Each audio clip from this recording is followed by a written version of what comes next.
Zero से hero class. और आज जीरो से हीरो क्लास का यह तीसरा क्लास है, तीसरा वीडियो कहिए, जिसके माध्यम से हम लगातार आपको बीज गणित में शुरू से लेके अंत तक या जीरो से कहिए ऊपर तक का नॉलेज दे रहे हैं और बीज गणित में आपकी मास्टरी कैसे हो इस पर मेहनत कर रहे हैं। आप भी लगातार वीडियो में शुरू से अंत तक बने रहिए, पूरा वीडियो को देखिए और इसको ज़्यादा से ज़्यादा सब्सक्राइब, लाइक, कमेंट्स कीजिए, अपने दोस्तों में शेयर कीजिए ताकि सबके पास वीडियो पहुँचे और सभी बीज गणित को ठीक कर लें। जो लोग भी बेसिक नहीं जानते, जो लोग भी शुरू में ध्यान नहीं दिए और आगे के क्लास में चले गए और उनका मैथ में परेशानी है, उनके लिए भी यह बड़ा महत्वपूर्ण वीडियो साबित हो रहा है। इसीलिए आप लगातार जो भी देख रहे हैं वीडियो को देखिए और अपने दोस्तों में शेयर कीजिए, सब्सक्राइब कीजिए, चैनल को सपोर्ट कीजिए। यहाँ पे एक क्वेश्चन जो है हम लोगों ने देखना शुरू किया है, यह समीकरण का क्वेश्चन है। लैंग्वेज बेस्ड समीकरण शायद ही कोई स्टूडेंट बना पाता है। आपको हम यहाँ वही सिखाना प्रयास कर रहे हैं कि आप सीख लीजिए और जहाँ भी क्वेश्चन आए आप आसानी से बना लीजिए। ऐसे समीकरण दिया हुआ है तो उसको तिरछा गुना करके कटा देना, बना देना आसान होता है, लेकिन लैंग्वेज को बैठाना थोड़ा मुश्किल होता है। इसलिए थोड़ा सा हम लोग को हिम्मत करना है, मेहनत करना है और बीज गणित में दक्षता हासिल कर लेनी है, बीज गणित का जानकार बन जाना है। आइए क्वेश्चन है, कहा किसी समद्विबाहु त्रिभुज का शीर्ष कोण 50 डिग्री का है तो त्रिभुज के शेष दो कोणों की माप बताइए। समद्विबाहु त्रिभुज क्या होता है? प्रश्न है कि समद्विबाहु त्रिभुज क्या होता है। तो कहता है कि वैसा त्रिभुज जिसकी दो भुजाएं आपस में बराबर हो, तो स्वाभाविक है बराबर भुजा के सामने का कोण भी बराबर होगा, समद्विबाहु त्रिभुज कहलाता है। परिभाषा क्या हुआ?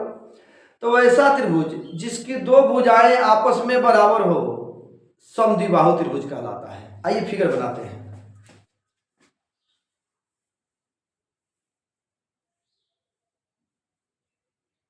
ए बी सी, यहां पे यह दोनों भुजा बराबर है, ए बी बराबर ए सी। अभी क्या कहे हम कि इस कोण के सामने की भुजा बी सी है तो इस कोण से इसका संबंध है, इस भुजा का संबंध सी से है यानी कोण सी से है, जबकि ए सी भुजा का संबंध कोण बी से है। तो देखिए यहाँ ए बी के सामने कौन है? सी है और ए सी के सामने कौन है? बी है। तो लिखेंगे कि कोण बी बराबर कोण सी। समद्विबाहु त्रिभुज कहा है तो क्या हो सकता है याद रख लीजिएगा, समझ लीजिए।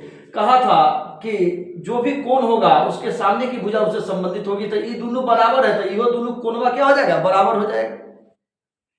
वो दोनों कोणवा क्या हो जाएगा? बराबर हो जाएगा। अब कहा एक यहाँ पे कि त्रिभुज का शीर्ष कोण 50 डिग्री है, तो यह आपका शीर्ष कोण हो गया और यह आपका 50 डिग्री है। ठीक है, तो त्रिभुज के शेष दो कोणों की माप बताइए। स्पष्ट हो गया। हल लिखेंगे कि चूंकि त्रिभुज के तीनों कोणों की माप 180 डिग्री होती है, त्रिभुज के तीनों कोणों की माप 180 डिग्री होता है, लिखिए होता है। तो क्या हो जाएगा? कोण ए प्लस कोण बी प्लस कोण सी बराबर 180 डिग्री। कोण ए प्लस कोण बी प्लस कोण सी बराबर 180 डिग्री, या कोण ए प्लस कोण ए प्लस 50 डिग्री बराबर 180 डिग्री। काहे लिखे देख लिए? नहीं, यहाँ पे ए दिया हुआ है, सॉरी यहाँ पे ए दिया हुआ है, ऐसे लिखिए 50 डिग्री प्लस कोण बी प्लस कोण बी बराबर 180 डिग्री। यहाँ पे ए दिया हुआ है, या इसी को लिख सकते हैं, क्या लिख सकते हैं, तो लिख सकते हैं कि 50 डिग्री प्लस कोण सी प्लस कोण सी बराबर 180 डिग्री। समझिएगा काहे लिखे हैं, समझिएगा काहे लिखे हैं। तो कहता है कि b बराबर c, तो b की जगह क्या लिख दिया है, यहाँ पे b था, यहाँ पे देखिए ना a कोण a प्लस कोण b प्लस कोण c, तो एक जगह यहाँ पे c कीजिए, तो कोण c की जगह यहाँ पे क्या लिख दिए, तो c बराबर b है, तो यहाँ पे b लिख दिए, या फिर b की जगह c कर दिया है, कोई दिक्कत नहीं है। तो क्या हो जाएगा, या 50 डिग्री प्लस 2 कोण b बराबर 180 डिग्री, या कोण b बराबर 180 डिग्री माइनस 50 डिग्री, चूंकि यहाँ प्लस में था तो बराबर के बाद जाके माइनस हो गया, और यहाँ ये गुना में था तो यहाँ आके भाग में हो गया, या कोण b बराबर 130 डिग्री बटा 2 65 डिग्री हो जाएगा, या कोण b बराबर 65 डिग्री बराबर कोण c, क्या लिखा है यहाँ, कोण b बराबर कोण c, तो कोण b भी 65 डिग्री, कोण c भी 65 डिग्री, अतः शेष दोनों कोण 65 डिग्री होंगे। शेष दोनों कोण 65 डिग्री होंगे।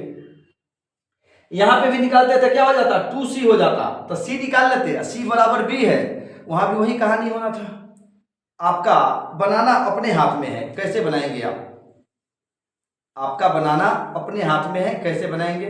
थोड़ा सा बस इसको ध्यान रखना है कि कौन सा कोण आपको पूछ रहा है, उसी के अनुसार लिखना है। जैसे अभी लिखने में हम ध्यान नहीं दिए तो ए लिख दिए थे, तो आपको इस चीज का ध्यान रखना है, आपको इस चीज का ध्यान रखना है। हमको 2-3 तरीके से समझाने की बात सोचनी है, इसलिए थोड़ा सा दिमाग उसमें भी लगा रहता है। आइए इसको दूसरे तरीके से क्या बनाएंगे हम, इसको दूसरे तरीके से क्या बनाएंगे,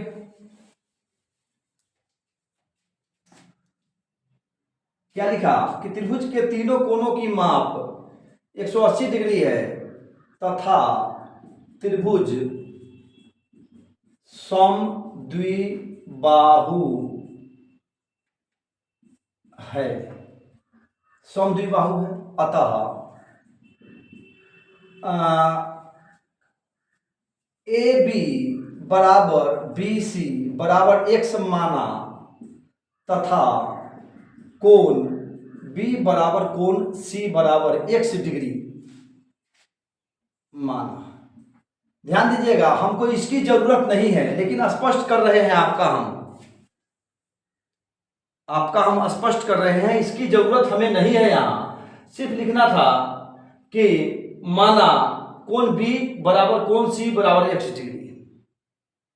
यहाँ लिखा है कि त्रिभुज के तीनों कोणों की माप कितनी होती है, 180 डिग्री, अतः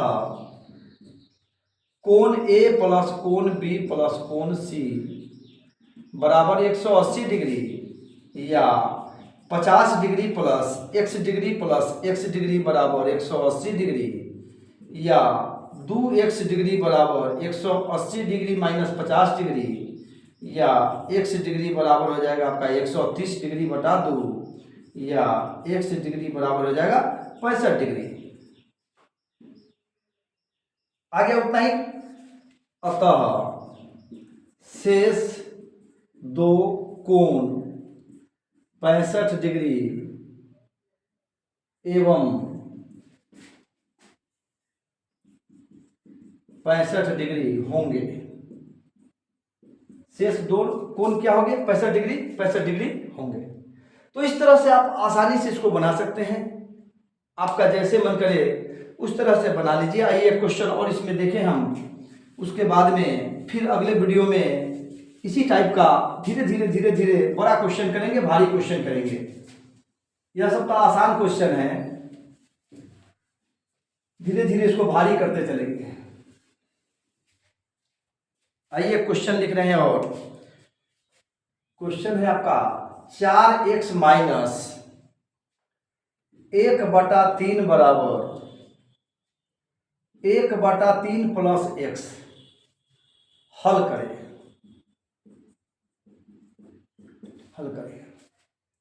लिखेंगे हल 4x माइनस 1/3 बराबर 1/3 प्लस x, या देखिए यहाँ 4x यहाँ x दोनों सजातीय है, यह छोटा मान में है, इसको उठा के इधर ले आइएगा और 1/3 को उठा के उधर ले जाएंगे, बराबर के बाद ले जाएंगे, क्या हो जाएगा 4x माइनस x बराबर, चूंकि यहाँ प्लस था बराबर के पहले आके क्या हो गया माइनस हो गया, और यहाँ माइनस में था बराबर के बाद जाके क्या हो गया प्लस हो गया, तो 1/3 प्लस 1/3 या 3x बराबर, चूंकि 4x में से x घट गया है तो 3x बच गया, बराबर यहाँ पे लघुत्तम हो जाएगा आपका 3, तो हो जाएगा 1 + 1 या 3x बराबर 2/3। अब यहाँ देखिए यह गुना में है तो बराबर के बाद जाके भाग में चला जाएगा, तो हो जाएगा या x बराबर 2/3 गुना 1/3 या x बराबर हो जाएगा 2/3 9, यही आपका आंसर हो जाएगा। और इस तरह से आप आसानी से बना सकते हैं। देखिएगा यहाँ पे ध्यान दीजिए कि जो लैंग्वेज बेस्ड क्वेश्चन था और जो सीधे समीकरण दिया हुआ था यह बनाना आसान है, इसीलिए अधिकतर स्टूडेंट इसको बना लेते हैं, लेकिन लैंग्वेज बेस्ड क्वेश्चन बहुत लोग छोड़ के निकल जाते हैं, मात्र 5% भी स्टूडेंट नहीं बना पाते हैं, इसलिए थोड़ा सा प्रैक्टिस कीजिए, ध्यान कीजिए और इसमें पूरे मन से लग जाइए, आपका क्वेश्चन आसान हो जाएगा। हम भी आपके लिए मेहनत कर रहे हैं, आइए एक कदम सफलता की ओर बढ़ाएं।